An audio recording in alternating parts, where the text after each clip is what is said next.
Bang Sandi apa kabar? Bang Olip. Mana kita nih? Situ bang, situ bang. Ya, hari ini kita mendampingi Sandi di sini.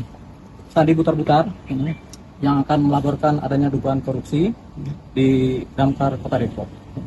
Jadi beliau sudah bawa dokumen dan bukti ya, termasuk foto-foto segala macam. Dan ini orangnya langsung ada Sandi Butar-Butar dan teman-temannya nih. Jadi kita mau melaporkan dugaan korupsi di Damkar Kota Depok. Bisa lebih spesifik, secara spesifik apa bang? Korupsinya apa dan potensi kerugiannya? Karena ini kan banyak dari pengaduan Sandi ini kan banyak peralatan-peralatan yang sudah rusak, sudah lama rusak dan memang nggak pernah dibenahi, nggak pernah diperbaiki dan perawatannya juga kurang. Nah, sementara anggarannya ada, anggarannya tiap tahun ada, dan ini mereka yang merasakan. Jadi Sandi ini sementara datang kemari membawa cerita mengenai rusaknya barang-barang dan perawatan yang tidak ada di Damkar Kota Depok. Potensi kerugian berapa sih bang? Kalau potensi kerugian kan ada anggarannya tuh kalau di Kota Depok ya, anggaran buat Damkar ya. Jadi potensi kerugian yang bisa 1, 2, 3, 4 miliar gitu. Jadi kita bisa perkirakan begitu. Tapi nanti jelasnya ketika ini sudah kita ajukan laporan aduan oleh Sandi Butar-Butar di Kejari Depok ini, kita akan lihat nanti akan ada rekap mengenai berapa total nilai kerugian. Gitu. Itu yang pertama. Yang kedua juga ini mengenai masalah kesejahteraan dari tenaga honorer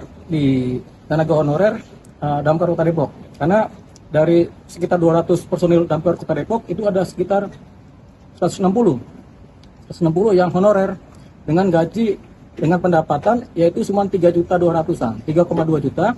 Sementara UMP Kota Depok itu senilai 4,9 juta. Jadi selisihnya jauh antara UMP Kota Depok dengan pendapatan dari tenaga honorer ini. Nah, di sini juga ada sekitar 80-an tenaga honorer yang meminta bantuan kami pengacara untuk mendampingi memperjuangkan kesejahteraan dan hak dari tenaga honorer Kota Depok ini. Jadi memang ini ada sekitar 80% yang masih honorer dan sudah berjalan lebih dari 15 tahun. Honorer terus saja dengan gaji di bawah UMP jauh lagi. Jadi mereka tidak bisa hidup sebenarnya, untuk bekerja pun mereka kesulitan, untuk ini nafkah anak-anak pun kesulitan. Jadi ini adalah persoalan tersendiri yang kami patut duga adanya pengabaian dari pemerintah Kota Depok selama 10-15 tahun ini. Mereka ini nggak dianggap gitu. Jadi kalau tenaga damkar Kota Depok ini diabaikan atau tidak dianggap kesejahteraannya, ini berbahaya. Ini sama saja pemerintah Kota Depok mengabaikan keselamatan masyarakat Kota Depok. Karena kalau kebakaran ya habis semua ini. Karena mereka nggak sanggup kerja tanpa kesejahteraan, tanpa kekuatan, tanpa operasional yang jelas. Jadi ini kita bisa anggap pemerintah Kota Depok ya, wali kotanya ya, wakil wali kotanya, termasuk juga DPRD-nya ini abai terhadap posisi melindungi masyarakat Kota Depok. Kenapa? Karena ya damkarnya aja yang berusaha menyelamatkan harta benda masyarakat, berusaha menjaga dari kebakaran, berusaha memperjuangkan keselamatan nyawa. Mereka aja diabaikan, apalagi kita sebagai masyarakat Kota Depok. Makanya ini ada hal yang krusial yang memang akhirnya saya dan mendampingi ini untuk membuat, pertama adalah laporan pengaduan dugaan korupsi yang terjadi di Damkar Kota Depok. Damkar Kota Depok yang juga meminta bantuan kami untuk menjadi kuasanya untuk memperjuangkan hak hidup mereka, kesejahteraan mereka, operasional mereka, dan tentunya sebenarnya ini yang diperjuangkan adalah keamanan masyarakat.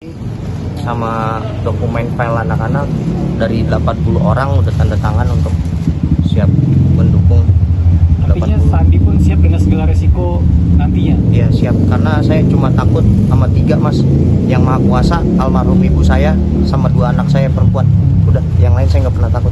Total kerugian atau total dugaan korupsinya berapa sih yang dilaporkan? Kalau untuk dikaji nanti kan penyelidikan hukum ya mas, nanti yang akan tahu. Kalau untuk saya menduga-duga, anak-anak udah siap semua jadi saksi. 80 honorer di Kota Depok. Siap jadi saksi? Siap.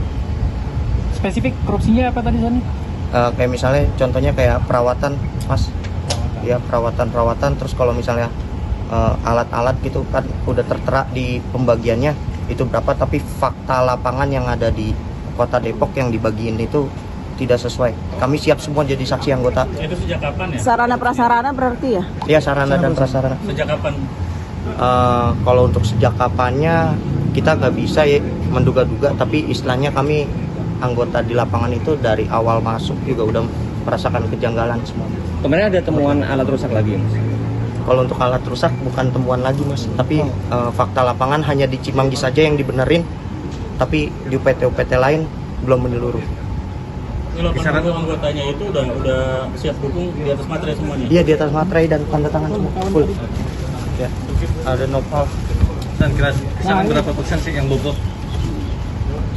Alat-alat yang rusak tuh ada di semua UPT berarti ya? Ah? Semua UPT hampir seluruhnya Iya, rusak. siap. Tapi yang dibenerin cuma di Cimanggis gitu. Iya, di Cimanggis.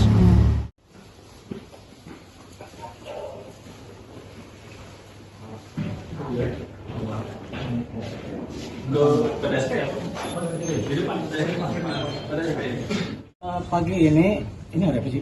Hari Senin. Hari Senin, tanggal 9 September 2024, saya mendampingi Sandi Butar-Butar dan tim dari Damkar. Kita sudah mengadakan pelaporan aduan lumas terhadap dugaan korupsi yang terjadi di Damkar Kota Depok. Jadi sudah diterima oleh PTSP Kejaksaan dan akan diteruskan ke Kajari, nanti diteruskan ke disposisi ke Intel. Nah, nanti ini akan berproses sebagai laporan aduan ya. Tapi ini kan korupsi, nanti mereka akan bekerja. Jadi dari tim Kejaksaan Kajari Kota Depok juga mereka akan bekerja untuk menelusuri ini dan memproses laporan dari Sandi Butar-Butar.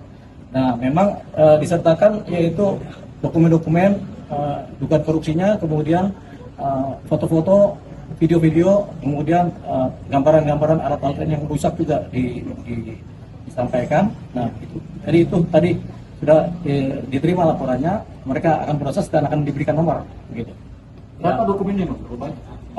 Banyak, sekitar 60-an lembar dokumen lah ya. Korupsi ini terkait pengadaan peralatan Damkar Kota Depok di setiap UPT yang memang tidak berjalan baik. Sementara anggarannya ada, tapi peralatan tetap rusak dan tidak ada perbaikan.